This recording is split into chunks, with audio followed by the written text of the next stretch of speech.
The 78th session of the World Health Organization's Regional Committee for Southeast Asia began in Colombo this morning with WHO Director General Dr. Tedros Adhanom Ghebreyesus, Speaker Dr. Jagat Wickramaratne, Minister of Health Dr. Nalinda Jayatissa, and health ministers and ambassadors from 9 countries in attendance. On behalf of His Excellency Anukumar Sanayaka, the President of the Democratic Socialist Republic of Sri Lanka and the people of Sri Lanka, it's my great privilege and honor to warmly welcome all of you to Colombo for the 78th session of the WHO Regional Meeting for Southeast Asia. This regional committee is the highest decision-making body for health in our region. The discussions we hold here over the coming days will influence the health and well-being of nearly 2 billion people who live in this region, strengthening health systems, building resilience against health emergencies, addressing the growing burden of non-communicable diseases, tackling antimicrobial resistance, and harnessing digital innovation to advance equity and access. These are challenges no country can face alone. They require solidarity, knowledge sharing, and collective action.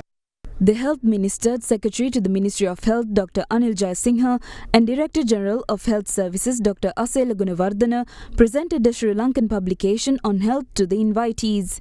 We are preparing to launch the National Health and Wellbeing Policy and the National Health Strategic Plan for 2026 to 2035, outlining our commitment for the next decade, not only to improve health outcomes, but also enhance well-being across life course. We place primary health care at the center of our vision. In doing so, we reiterate our commitment to achieving the health-related SDGs. The last time I was here in Colombo was for World Health Day 7 years ago in 2018. That year was WHO's 70th birthday, but it was also Sri Lanka's 70th anniversary of independence. So I was here to celebrate both WHO and Sri Lanka. And I congratulate Sri Lanka for its many achievements in public health since independence, especially focused on healthcare in this country has been free at the point of delivery since 1952, very shortly after independence. Although Sri Lanka is classified as a lower middle income country, it had the health profile of many high-income countries. Almost every woman who gives birth does so with a skilled birth attendant. Almost every child receives routine immunizations. You have defeated malaria,